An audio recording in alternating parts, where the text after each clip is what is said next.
Atul Subhash case ఇంకా అందరూ మర్చిపోకముందే ఢిల్లీలో కూడా ఒక కేఫ్ ఓనర్ ఎందుకు ఇలాంటి ఉదంతాలు ఈ మధ్య కాలంలో ఎక్కువగా మనం చూస్తాం. ఇదివరకు అత్యాచారానికి గురి అయిన స్త్రీలు ఏదైతే మనం ఆడవాళ్ళ మీద ఎక్కువ వింటూ ఉండేవాళ్ళమో ఇప్పుడంతా మగవాళ్ళ మీద రివర్స్ అవుతున్నాం.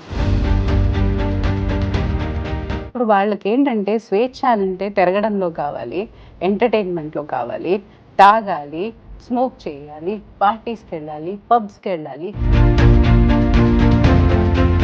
ఎంత చండాలంగా చేస్తున్నారంటే ఉద్యోగం ఉంచుకొని కూడా నాకు ఉద్యోగం లేదు, వీడే నాకు మానిటరీ ఫండ్ ఇవ్వాలంటే ఎక్కడ న్యాయం అమ్మా? మీరు చెప్పండి, ఎమోషనల్ గా వీక్ ఎవరు, అమ్మాయిల అబ్బాయి ఇప్పుడున్న సిచ్యువేషన్స్? యాక్చువల్లీ ఎమోషనల్లీ వీక్ అబ్బాయిలు ఎక్కువ ఉంటారు. సిచ్యువేషన్స్ జరుగుతూ ఉన్నా కానీ అమ్మాయిల వాళ్ళ పేరెంట్స్ ఎందుకు దాన్ని అంత నా బిడ్డ చేస్తుందే కరెక్ట్ అని చెప్పేసి వాళ్ళు కూడా తప్పును కూడా వాళ్ళు ఎంకరేజ్ చేస్తున్నారు. సో వాళ్ళకి ఆ వాల్యూస్ లేదు, అంటే షేమ్లెస్ అని అంటాను నేను. ఒక మనిషి సక్సెస్ఫుల్గా ఉంటున్నాడు ఒక భర్త అంటే దాని వెనుక ఒక ఆడది ఉంది అని అనుకునే సమాజం మనది. కానీ ఇప్పుడు చూస్తే వాడు పతనానికి కూడా కారణం మనమే అవుతున్నాం అన్నది అంటే చెప్పుకోవడానికి చాలా సిగ్గుగా ఉంది. Being a women. Hi guys, welcome to I dream. నేను మీ చాణక్య. మొన్న జరిగిన బెంగళూరు టెక్కీ అతుల్ సుభాష్ కేసు ఇంకా మనం మర్చిపోకముందే మరి ఢిల్లీలో కూడా సేమ్ ఇలాంటి ఇన్సిడెంటే చోటు చేసుకుంది. సో భార్య వల్ల మరి అయితే భర్తలు చనిపోవడం అనేది కూడా ఈ మధ్యకాలంలో ఎక్కువగా చూస్తున్నాం. అసలు ఎందుకు ఇలాంటి సిచ్యువేషన్స్ అనేది కూడా మగవాళ్ళకు జరుగుతూ ఉన్నాయి అంటే కాలంలో ఎలాంటి మార్పులు వచ్చాయి, ఎవరిలో బిహేవియర్లలో మార్పులు వచ్చాయి, అసలు లాస్ని వాళ్ళు మిస్యూజ్ చేస్తున్నారా, ఇలాంటి బోల్డ్ అనే విషయాలు కూడా ఇప్పుడు మనతో మాట్లాడడానికి ప్రముఖ సైకాలజిస్ట్ అండ్ ఫ్యామిలీ కౌన్సిలర్ అయిన ప్రతిమ గారు ఇప్పుడు మనతో పడుతున్నారు. మేడం అడిగి తెలుసుకుందాం. Hi ma'am. Hello ma'am, Atul Subhash case ఇంకా అందరూ మర్చిపోకముందే అండ్ ఢిల్లీలో కూడా ఒక కేఫ్ ఓనర్ సుమారు ఒక 40 years ఉంటుంది ఆయనకి. అవును. అండ్ వాళ్ళ భార్య అండ్ వాళ్ళ బంధువులు మొత్తం అందరు కలిసి వేధింపులు తట్టుకోలేక ఆయన కూడా ఆత్మహత్య అనేది కూడా చేసుకున్నారు. ఎందుకు ఇలాంటి ఉదంతాలు ఈ మధ్య కాలంలో ఎక్కువగా మనం చూస్తున్నాం? మీకు ఉదంతాలు ఈ మధ్య కాలంలో కాదమ్మా, ఇది I mean if I just go back to my history, there was one movie called Jambalakadi Bamba, మీకు గుర్తు? దాంట్లో మేము చూస్తే అబ్బాయిలు అమ్మాయిలాగా మారిపోవడం, అమ్మాయిలు అబ్బాయిలాగా అయిపోవడం అనేసి ఆ కాన్సెప్ట్ ఉండింది. యాక్చువల్గా మీరు అప్పుడు ఆ టైంలో జోక్గా తీసుకునే వాళ్ళం అనమాట. I think I was hardly 8th or 9th candidate. అంటే మేము అనుకునే వాళ్ళం అబ్బాయిలు ఇలా వేసి కొట్టాలిరా, క్లాస్లో చాలా ఏడిపించేవాళ్ళు కాబట్టి ఇలా వేసి కొట్టాలిరా, ఇలా వేసి ఉండాలి, ఇలాగే ఉండాలి అని అనుకునేవాళ్ళం. అది ఆషామాషిగా మేము ఆ టైంలో అలా తీసుకునేవాళ్ళం. కానీ ఇప్పుడు చూస్తుంటే జనరేషన్ అంతా మారిపోయింది. అంటే ఇదివరకు అత్యాచారానికి గురి అయిన స్త్రీలు ఏదైతే మనం ఆడవాళ్ళ మీద ఎక్కువ వింటూ ఉండేవాళ్ళమో ఇప్పుడంతా మగవాళ్ళ మీద రివర్స్ అవుతున్నాయి. అంటే వీళ్ళు వాళ్ళు అవుతున్నారు, వాళ్ళు వీళ్ళు అవుతున్నారా అని అర్థం కావట్లేదు. బట్ బేసిక్ ఏంటంటే ఒక హ్యూమన్ నేచర్ అన్నది, ఒక వాల్యూస్ అన్నది మనుషుల్లో ఉండట్లేదు, రైట్?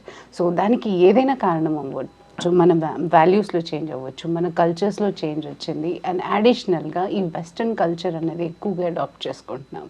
బేసిక్ ఏంటంటే ఇక్కడ ఫ్రీడమ్, ఇదివరకు ఆడవాళ్ళకి ఆ ఫ్రీడమ్ లేదు.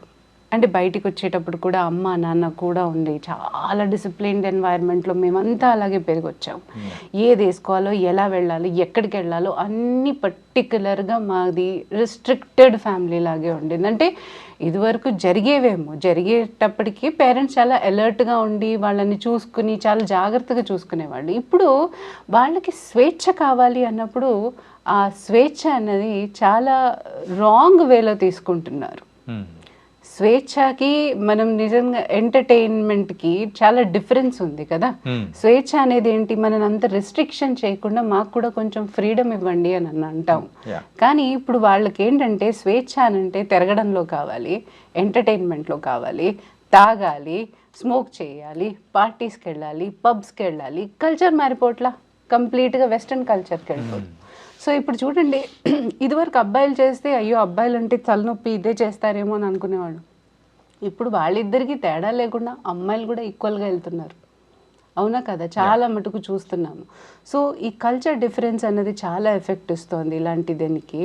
అండ్ ఎస్, నేను అనుకోవటం ఈ ఆడవాళ్ళది అత్యాచారం ఏదైతే ఉందో ఇప్పుడు వీళ్ళ పట్ల మెజారిటీ వీళ్ళని చూస్తే మనీ కోసం చేస్తున్నారు. మీరు గమనిస్తే కోట్ల కొద్ది వాళ్ళకి 498 వస్తే చాలు వీళ్ళ మానిటరీ ఫండ్స్ అంతా వీళ్ళకి కవర్ అయిపోతుంది అన్న ఒక ఇది ధీమా.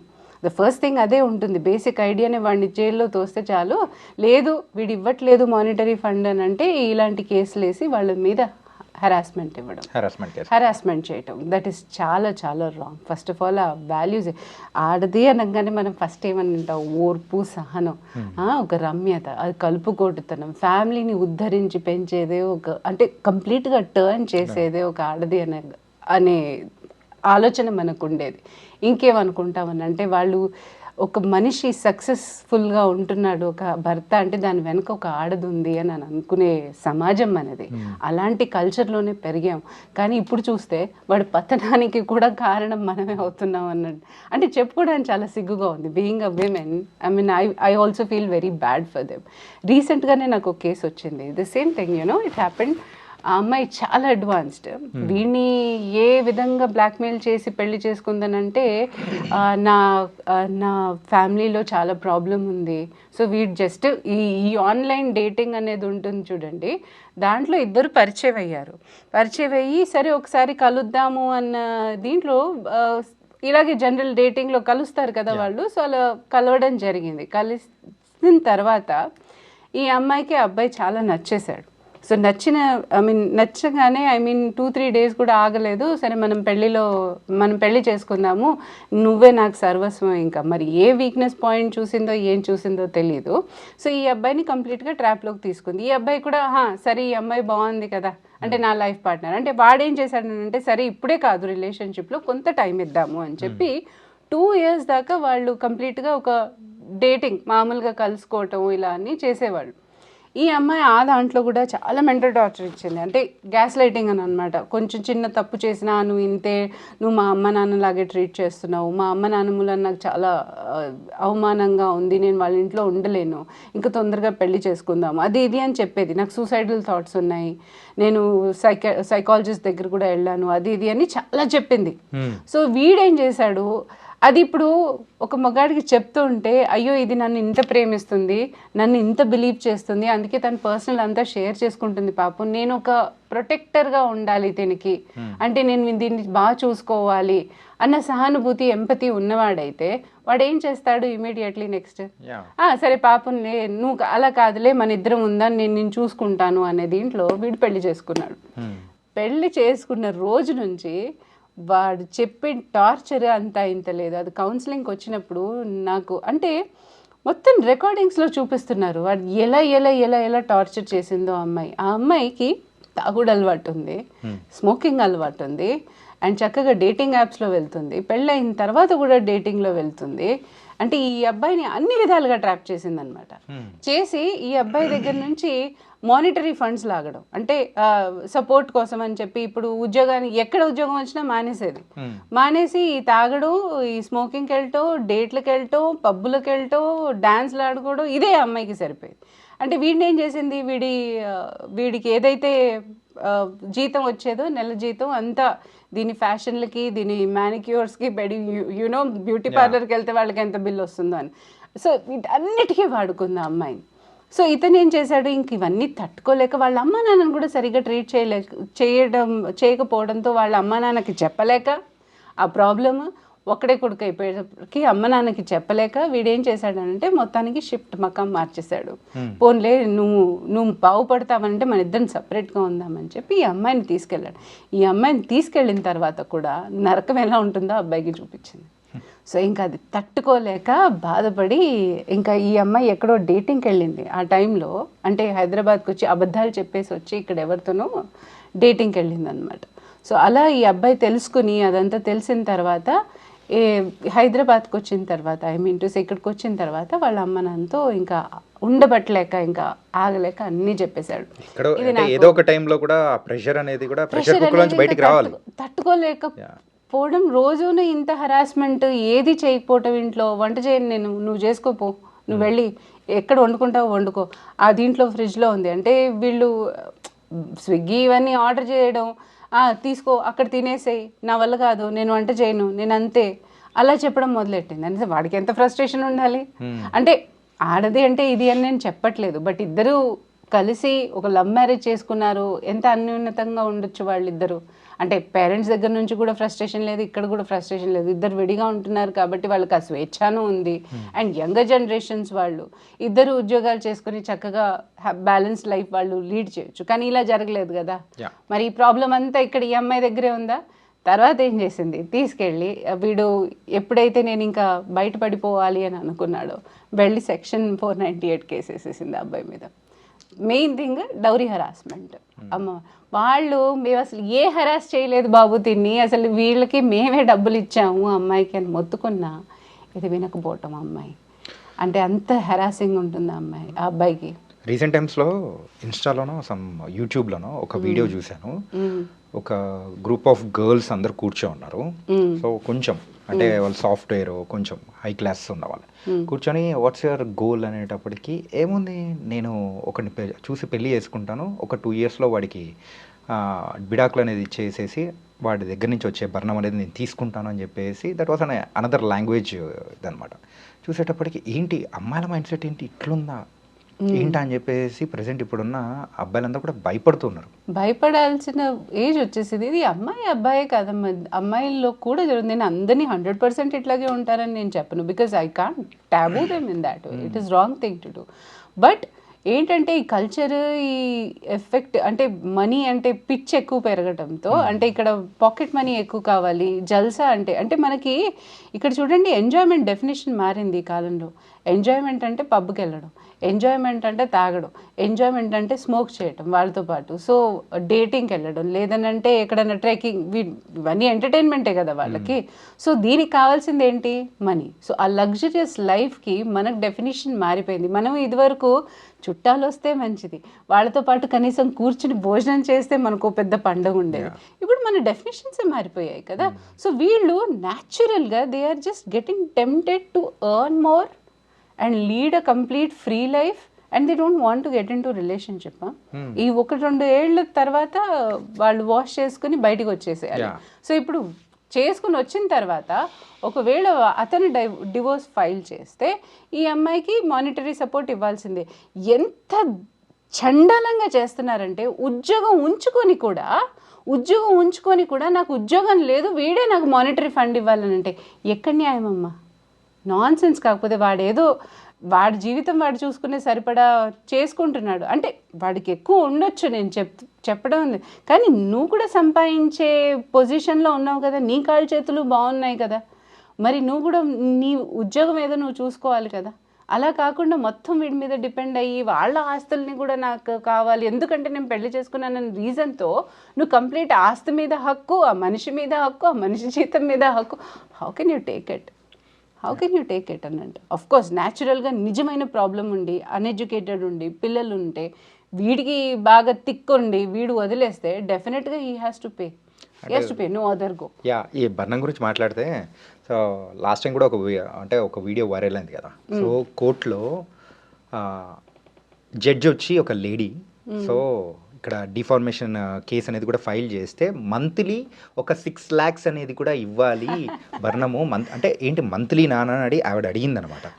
సో అన్ చేసుకోమని చెప్పండి, this is not at all right అని చెప్పేసి ఆ జడ్జ్ అనేది కూడా తీర్పు అనేది కూడా ఇవ్వడం, అది ఒక సెన్సేషన్ అయింది అనమాట. అంటే దేనికి అంటే అంత డబ్బులు ఎందుకు అని అడిగితే, సో బాబు ఉన్నాడు, బాబుకి ఇంత అవుతుంది, ఓకే ఒక 50,000 అనుకుందాం, కాకపోతే మిగతాది మేకప్కి తిరగడానికి అండ్ ఇవన్నీ అన్ని అక్కడ లాయర్ చెప్తూ ఉంటే లాజికల్గా అడుగుతున్నారు. అసలు ఎక్కడ అంటే ఇంకో కేసు అమ్మ రీసెంట్గా ఆ అమ్మాయి అంటే ఇలాంటిదే కొంచెం బయటికి తిరగాలి, ఈ అబ్బాయి అంత సంపాదించకపోవటంతో తను అంటే ఇంకా ఈ రిలేషన్షిప్ వద్దని చెప్పి సెపరేట్ అయిపోయింది. వాళ్ళకు పాప ఉందన్నమాట. ఈ అబ్బాయి ఆ పాపను చూడాలంటే 50,000 కట్టాలట ఈ అమ్మాయికి. సో 50,000 తగ్గట్టు ఖర్చులు ఏం చేస్తుంది ఆ చిన్న పాపకి, 1.5 month బేబీకి 50,000 ఖర్చు ఎక్కడ ఉంటుంది? నువ్వు డెఫినెట్గా నువ్వు ప్రొడ్యూస్ చేయి, నువ్వు చూపించు అంత ఖర్చు ఉందని వాడు ఇస్తాడు.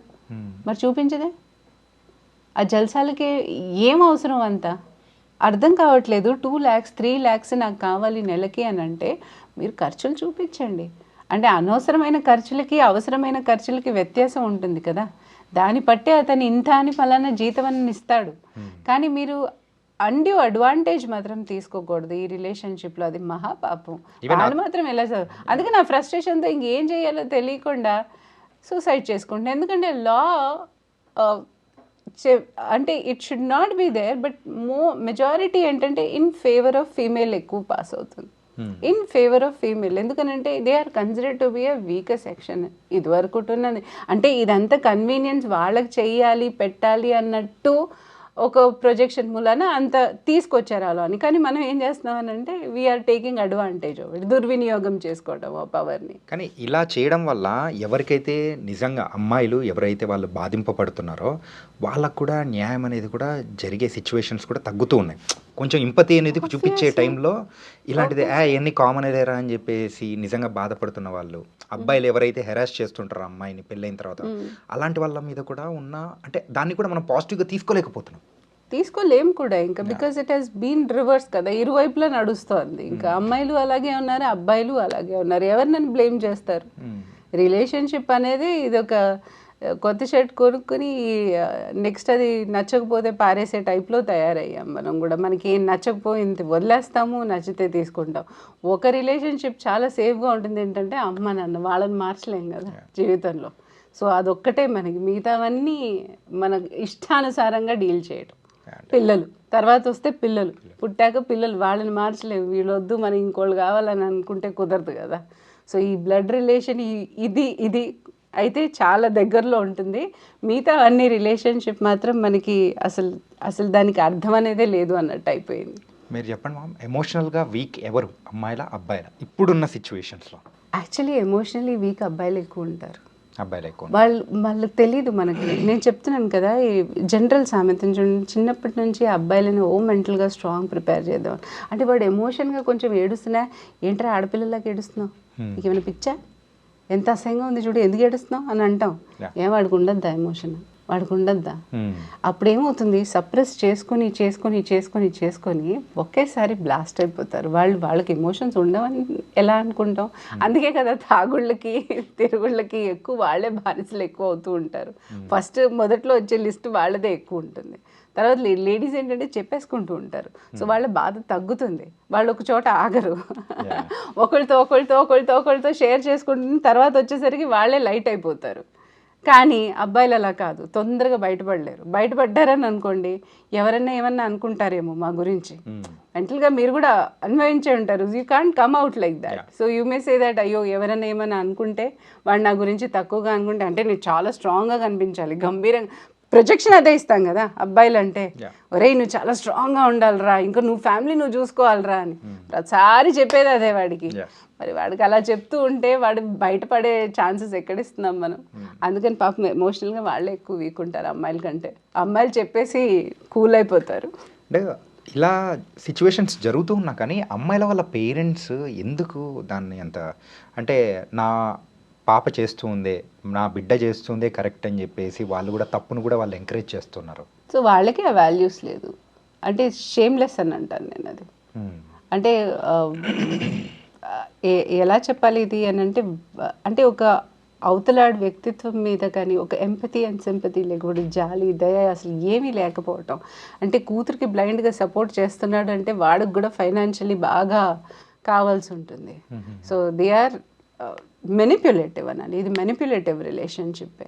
వాళ్ళు ఎలా అయితే మెనిప్యులేట్ చేస్తూ ఉంటారో వీళ్ళకి అదే పోలికలు వస్తాయి. మరి పిల్లలకి సాధారణంగా ఎక్కడి నుంచి తీసుకొస్తారు పోలికలు? అమ్మా నాన్నని చూసే కదా. సో వాళ్ళకి ఆ మెనిప్యులేట్ బుద్ధి ఉంటే వీళ్ళకి కూడా అదే వస్తుంది.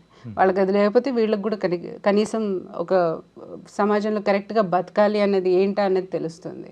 సో వీళ్ళు ఫ్రీడమ్ స్వేచ్ఛ అని చెప్పి తను విచ్చలవిడిగా వదిలేసి, ఆ స్వతంత్రం అనేది మా అమ్మాయికి ఉండాలి అనేసి వదిలేసి, తను ఏ తప్పు చేసినా గొప్పది అన్నట్టు ప్రొజెక్షన్ ఇచ్చారనుకోండి, తెలుసు లోపల వాళ్ళకు కూడా తప్పే అని, కానీ ఎవడు ఒప్పుకుంటాడు? అయితే ఇలాంటివన్నీ జరిగినప్పుడు మా కూతురు కరెక్టే అని చెప్పేసి ఉల్టా వీళ్ళతో పాటు సహకరించేసి వాళ్ళ మీద కేసేశారని అనుకోండి, సో వీడికి దానికి ఎలాగో బుద్ధి లేదు, దానికి తెలీదు. నీకేమైపోయింది? నువ్వు అక్కడ సమర్థిస్తావా నీ కూతుర్ని? సమర్థించేటట్టయితే నువ్వు అసలు అంటే నువ్వు కూడా ఆశిస్తున్నట్టే కదా డబ్బులు, same thing it employees. So they want money, at the end of the day they want money and they'll close the chapter అంతే. వాడు ఇస్తున్నాడా, ఫైనల్ జరిగింది. Most of the things out of court settle అయిపోతాయి అమ్మా. ఇవన్నీ ఏంటంటే అలా వాళ్ళని ఇరికించడానికి చేసే డ్రామాస్ ఇవన్నీ. సో తర్వాత ఇంక ఎందుకు వచ్చిందిలే అంటే వీడికి ఇప్పుడు సెక్షన్ 498 పడిందంటే వాడు ఉద్యోగానికి వేస్తారు. ప్రతిదీ వాళ్ళకి ఎంక్వైరీ ఉంటుంది డెఫినెట్గా, వాడు పోలీస్ రికార్డ్స్ అన్నీ చూసుకుంటారు. వాడికి ఎంత ఇది ఫ్యూచర్ అనేది పోతుంది కదా. వాడు అంత కష్టపడి ఒక ఉద్యోగంలో సెటిల్ అవుదామని అనుకుంటే ఇవన్నీ డ్రాబ్యాక్స్ చూస్తారు డెఫినెట్లీ ఒక కంపెనీకి వెళ్తుంటే. మరి ఇవన్నీ ఉంచుకొని వాళ్ళకి ఎక్కడ ఉద్యోగం రాకపోతే అది కష్టమేగా. సో ఇవన్నీ డ్రామాస్ ఏంటంటే అవుట్ ఆఫ్ కోర్ట్ కొన్ని సెటిల్ అయిపోతాయి, కొన్ని కోర్ట్ దాకా ఇంకా అది ఎక్స్టెన్షన్ అవుతూనే ఉంటుంది అంత అంటూ ఉండదు. దీని జీవితం పోతుంది, వాడి జీవితం నాశనం అయిపోతుంది. వాళ్ళిద్దరికీ రియలైజేషన్ ఉండదు చివరికి వచ్చేసరికి. So that's the bad thing. So present ఇప్పుడు వాస్తవికంగా జరుగుతున్న సిచ్యువేషన్స్కి సో కనుక అంటే ఇంకా భయంకరంగా ఎలా ఉందా అనేది కూడా మీరైతే చెప్పారు. సో ఈ టాపిక్ గురించి thank you so much. Thank you so much.